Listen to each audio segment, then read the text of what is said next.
Source Xinhua 20,170,924-073307 Editor Mengjie Video PlayerClose San Francisco, September 23 Xinhua University of Washington oceanographers are working with a company to develop a simple new technique that could track seafloor movement in earthquake-prone coastal areas.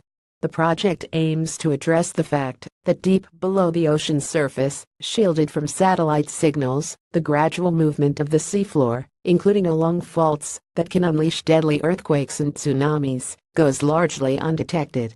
In reality, scientists know distressingly little about motion along the fault that lies off the U.S. Pacific Northwest coast.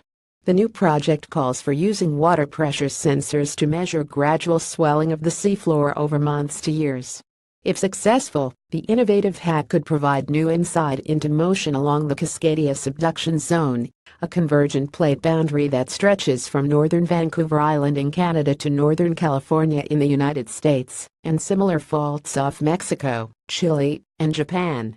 The data could provide clues about what types of earthquakes and tsunamis each fault can generate, where and how often, according to a VAU news release this week.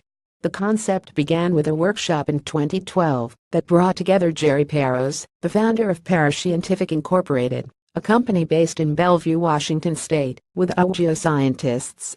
Parros' company manufactures sensors used to measure pressure at the bottom of the ocean with high precision, which are used by the U.S. National Oceanographic and Atmospheric Administration, or NOAA, for its tsunami sensors.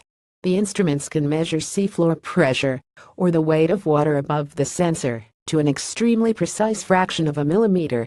But the readings lose accuracy over time, and the error is proportional to the quantity measured. On the ocean floor, where pressures are tens to hundreds of times that on the surface, the readings can change by 10 centimeters, or 3 inches, per year.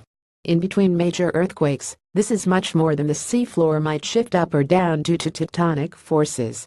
Last year, engineers at the Applied Physics Laboratory modified an existing pressure sensor from Parros' company. The sensitive quartz crystal that measures the seafloor pressure can now be connected to measure pressure inside its titanium instrument case, with a known pressure and another barometer to check the value. The prototype instrument was attached in mid-June to a cabled seafloor observatory that lets researchers communicate directly with the instrument. If the modified sensors can do the job, future work might place a network of them along Cascadia or other subduction zones in which a seafloor plate plunges beneath the continental plate. Measuring motion along different parts of these faults might answer questions about how and where a fault ruptures. We are trying to find a pattern of which areas are going up and which areas are going down, and how quickly, which can potentially tell us where the Cascadia subduction zone fault is locked. William Wilcock, a oceanography professor, was quoted as explaining in the release. But we can't yet do that with a conventional pressure sensor.